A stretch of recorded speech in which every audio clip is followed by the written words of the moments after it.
મારું નામ વિમલ ચુડાસમા છે। નેવું સોમનાથના ધારાસભ્ય તરીકે સેવા આપું છું। ત્યારે અમે સતત ઘણા દિવસોથી હરેક વોર્ડમાં 1 થી 11 વોર્ડમાં વોર્ડ વાઇઝ જે ફરિયાદ લોકોની હોય નગરપાલિકાને અનુલક્ષીને કે જે પાણી, ગટર, લાઇટ અને અન્ય સમસ્યા હોય એના ફોર્મ લઈને ભરવા માટે નીકળ્યા છે। ત્યારે તમામ વોર્ડોમાં 1 થી વોર્ડ લઈને તમામ વોર્ડોમાં ખૂબ મોટી પ્રમાણમાં લોકોની સમસ્યા છે। નગરપાલિકાની સંપૂર્ણ રીતે બેદરકારી આવી રહી છે। નગરપાલિકા દ્વારા લોકોના પાસેથી ટેક્સ લેવામાં આવે છે। વેરાવળ પાટણ ભીડિયા નગરપાલિકા દ્વારા લોકો પાસેથી ટેક્સ લેવામાં આવે છે, પણ જરાય કામગીરી કરવામાં નથી આવતી।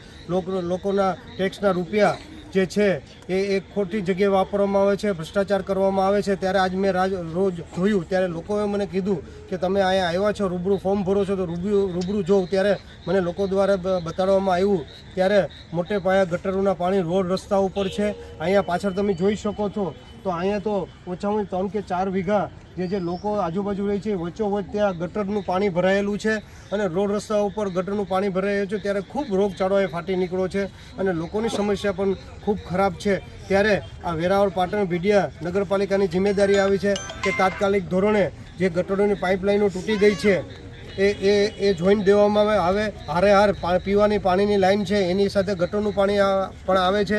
લોકોને પણ રોડ રસ્તાની સુવિધા તો નથી આપી શકતા, પણ લોકોને ગંદુ પાણી પીવું પડે છે।